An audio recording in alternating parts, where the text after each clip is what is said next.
Okay, good morning. Hello, hello. So I hope you had a great weekend. The first thing we're going to do today is a bit of a review on all the water quality notes. So there are two things that you need. Okay, maybe three things that you need. One, you need your notes, that foldable thing that we've been working on with all the water quality elements. You need this worksheet that's called Fish Farming Folly, and you need a writing utensil. If you do not have those three things, please get them quickly or hit pause and let's get everybody ready. And then we're going to talk about this fish farming folly. So this is a story about a fish farmer, and you're going to try and figure out what's going on. So I'll read the story to you and try and explain it, and then hopefully you'll be able to piece together what's going on. So there's a fish farmer and he's raising largemouth bass in a recirculating system. A recirculating system is just like what we saw at the trout farm. It's just like our aquarium, obviously a lot bigger than our aquarium, but the water is being recirculated through the filter and recycled. He feeds the fish live minnows every 3 to 4 days. One day the farmer does feed the minnows to the fish. He shuts the recirculating system off when he feeds the fish, and then he feeds the minnows and then forgets to come back and turn the filter back on. So there's no recirculation happening. 12 hours later, the farmer realizes, oh, I forgot to turn on the fish filter. So he goes to the farm. There's a couple dead minnows, but none of the bass are dead. So the farmer flips on the switch to turn the recirculating filter back on, leaves the dead minnows in the tank, and goes home. And the next day he comes back and finds the entire tank of fish dead. So that is the situation. Your job now is to figure out some answers here. Number one, if you were listening, you'll be able to do very quickly. Number two is all about all this water quality stuff. So what you're going to do is list out those elements. I'm looking for my marker. I don't know where it is. You're going to list out all those elements and predict what happened. Did that element go up? Did that go down? So I used abbreviations. So there's, oh, here's my marker right in front of me. So pH, you have to guess. Did that go up? Did that go down? Did it stay the same? Same with DO. Hopefully you know that that stands for dissolved oxygen. The next one on the list is Cl. That's chlorine. Did the chlorine go up? Did it go down? Did it stay the same? Ammonia, followed by nitrite. I guess the worksheet says nitrates, so we'll go nitrate. And then carbon dioxide. And just for shiggles, we're going to add temperature, okay?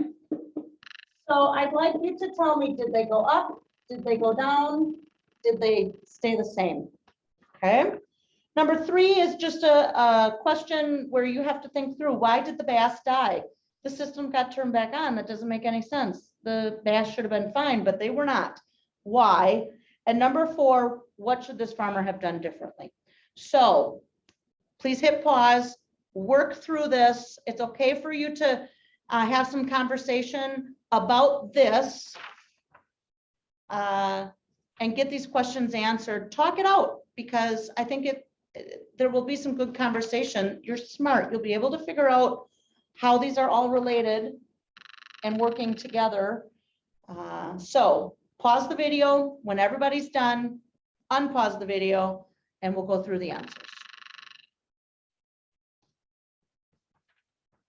Okay, if you hear me talking, I assume it's because everybody's done. So let's talk about the right answers.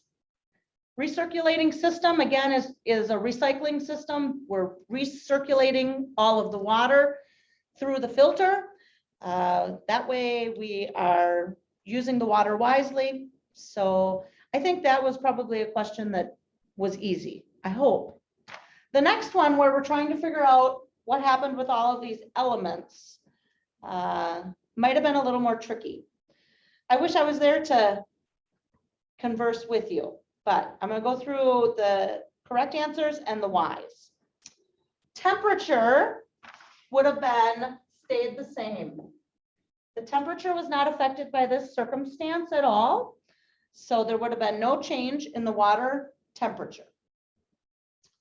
Next is pH. pH would have gone down.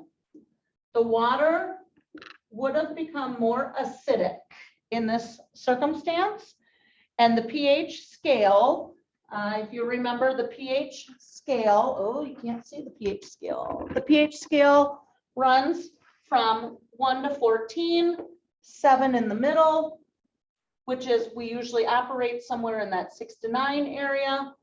But all of these other things that were happening actually make the water more acidic. And so the pH would have gone down. Okay.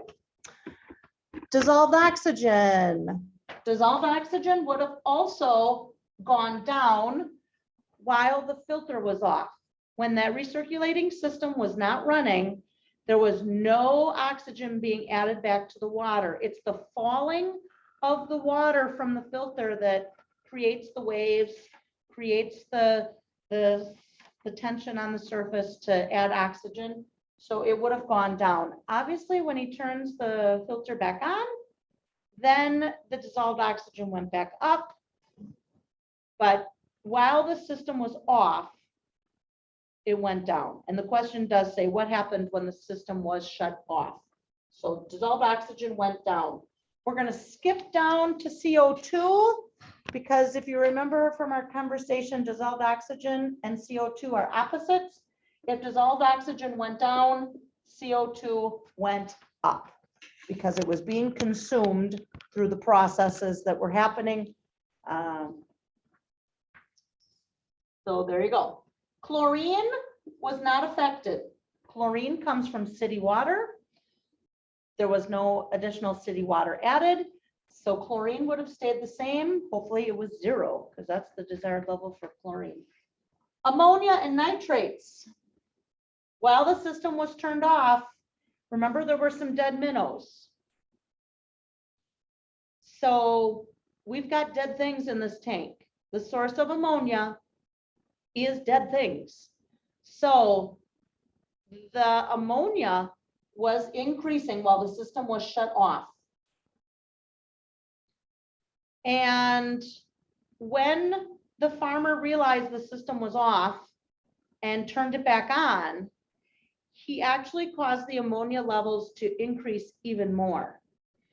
Because ammonia, decomposition happens in the presence of oxygen. If there's no oxygen, things actually don't decompose as quickly. But once we turn the system back on, we added oxygen, and that causes things to decompose even faster.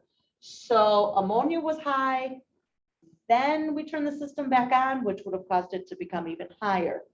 Nitrate and nitrite, which isn't on the list, but they both would have been increasing just through the nitrogen cycle. We don't worry as much about nitrates as we do nitrite, but all of that would have been going up. That cycle was happening in that water. All of those probably were extremely toxic. Well, we know they were toxic because the fish all died. Which leads us to number 3. Why did the fish all die? Hopefully you have something about the fact that this nitrogen cycle was happening. And we did not stop the nitrogen cycle from happening. There's something the farmer should have done to stop the nitrogen cycle from happening, but we didn't. And so the dead and decomposing fish continued to rot, which continued to make more ammonia, which killed the remaining fish. That's why the bass died. Even though you turn the system back on, you did solve your oxygen problem, but you did not solve your ammonia problem. Number 4, what should this farmer have done differently other than remembering to turn the system back on? Take the dead fish out would have been the key to this. And then I would have recommended a partial water change. Dilution is the solution. So take some water out, add some new water in. It would have really helped the water quality in this entire tank. Now, I hope you're on the edge of your seats because I have a confession. This is not a hypothetical story. This really happened. I am the fish farmer that made this huge mess. One of my first years teaching in Augusta, we had an old bulk tank and we were raising bass in it. The DNR gave us bass, asked us to raise them with plans to use it as part of the restocking. We were only raising a handful, but the plan was they were going to be used in a restocking in our local area. On Friday, I fed the fish some minnows. Saturday morning, I woke up, I forgot to turn the filter back on. I went to the school in my pajamas and was so happy. Oh, the bass are still alive. Thank goodness. Turn the system back on. I saw the dead minnows and I thought to myself, oh, good. That'll be easier for the bass to catch the dead minnows. I'll just leave them there for them to eat. Turned the system on, went home for the rest of the weekend. Came back to school on Monday and everything was dead. Everything stunk. The whole Augusta is not that big of a high school. The whole high school smelled like rotten dead fish. It was awful. And, remember, I'm a brand new teacher. So now I'm embarrassed. The kids don't want to come in the egg room. Nobody wants going to want to take an egg class because I'm killing everything there. It was awful. But somehow we survived. We got rid of all the dead fish and sprayed a lot of Lysol. It was probably 3-4 years later before I finally realized why I killed all the fish. Not really why, but how. Like before I realized how important all of these things are together. You cannot study them independently. They are all related. I thought I solved the problem. I thought the dissolved oxygen was the problem, so I turned on the fish recirculating system. I didn't think about the nitrogen cycle still being in play. So the bottom line of this whole story is these work in tandem. They work together. They are not independent. They are not in their own spheres. They all work together. And so we need to keep that in mind as we work through our own aquariums, is one thing affects the next thing. So I hope this made sense. It leads well into the next assignment. So have a great day.